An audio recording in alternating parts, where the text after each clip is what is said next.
Hello and welcome to a special episode of Batcast 66, our 2024 Batman Day special. For this year, we wanted to do something a little bit different. Usually we get our opinions all the time on Batman and Batman-related subjects. This time we wanted to hear from some. We wanted to hear from some man on the street stuff. So I used our comic book store, Level Up Entertainment, and left the mic open for anyone who wanted to talk about Batman and share some Batman stories. And I got a couple of people here I would like to present to you. But I will start off. I don't think I've shared this on the podcast about the time I met Adam West and Burt Ward. It was at Atlantic City Boardwalk Con, which I believe was like 2017, 2018, something like that. It was a very badly run con. It was trying to be Comic Con, like right out, like New York Comic Con, like big right out of the gate. We were vending there, and if you were there to make money, you were not happy. But the benefit of that as a fan is there was no lines for anything. So usually I don't do the Celebrity Zoo stuff, but like there's no line. I was like, well, I can go see Adam West and Burt Ward. Like, how often do I get to go do that? Among some other celebrities that I got a chance to meet that day.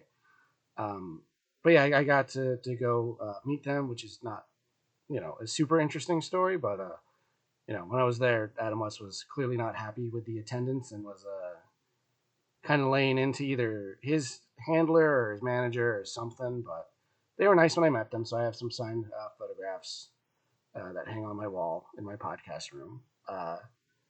So that's pretty exciting.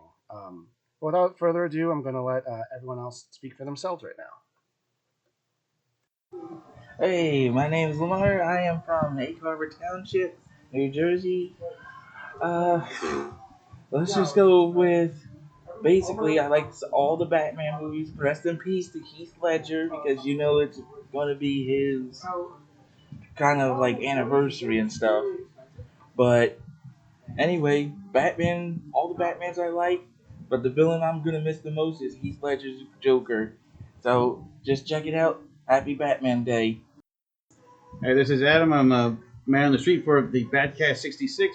Happy Batman Day. Why I love Batman? Batman is the epitome of the modern Sherlock Holmes, and it's just great storytelling. I mean, we've got 80 odd years of Batman only, and it just every that sounds terrible.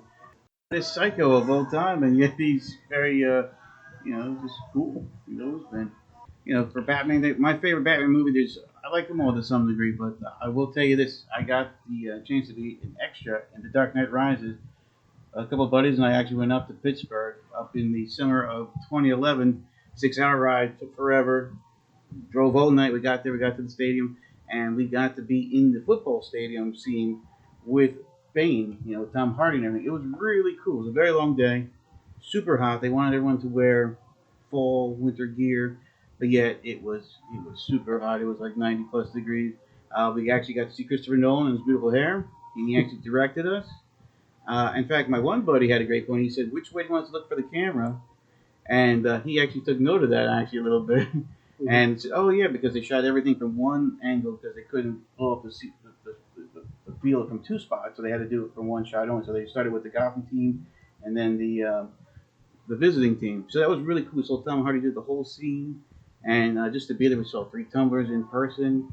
It's really cool. It's like, hey, I mean, you can't see me, but the funny thing is, if you stop the movie very very slowly, you can actually see my buddies. You can't see me because of the height difference, but we're all there. Actually, it's really cool.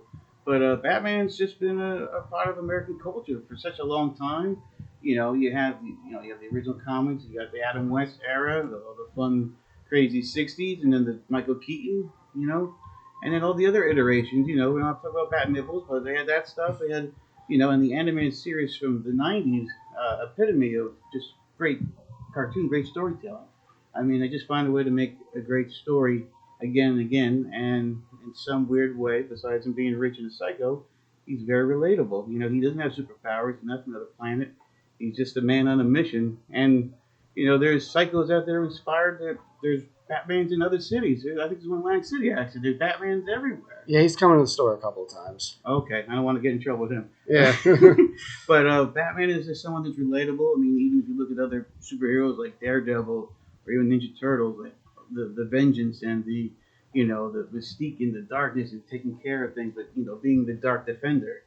It's a super cool thing, and they keep making, and the villains relatable too. Mm-hmm. Besides some super element, some of them are just regular psychos who have an edge or little thing, and they're interesting to listen to. They're interesting.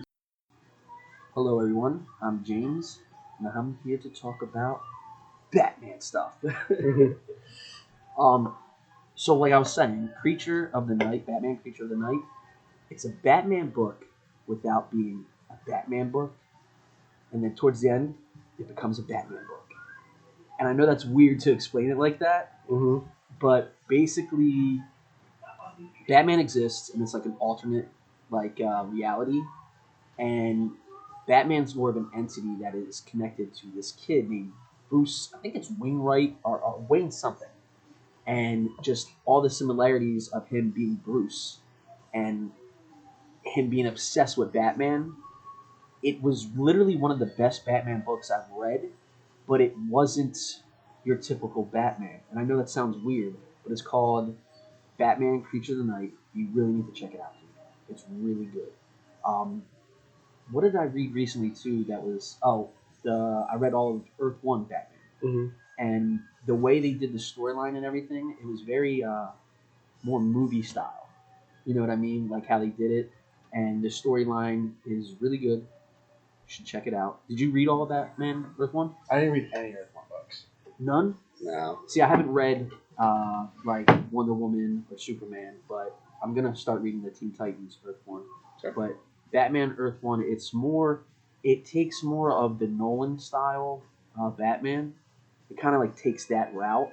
It's more of like that Dark Nolan style Batman, which I don't think anyone's really kind of done that style Batman like so close to the movies. Mm-hmm. Do you know of any comic books that like people have done it? Offhand, no.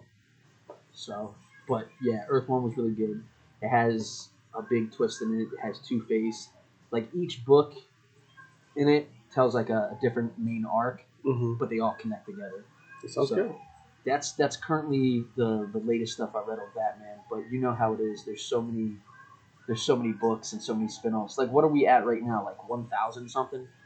Yeah, there's over 1,000 issues of Detective Comics. Yeah, 1,000 issues. So it's hard to keep up with.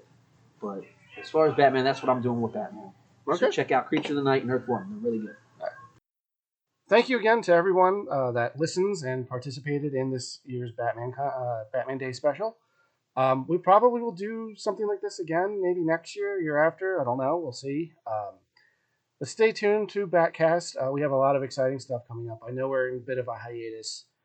Both Kendall and I have had a lot of busy elements in our lives outside of the podcast, and it's made getting together the record stuff difficult. But we do really want to come back to it, and we're going to come back to it hard, I think, when we do. But so stay tuned to Batcast, and we'll be back, same Batcast time, same Batcast channel.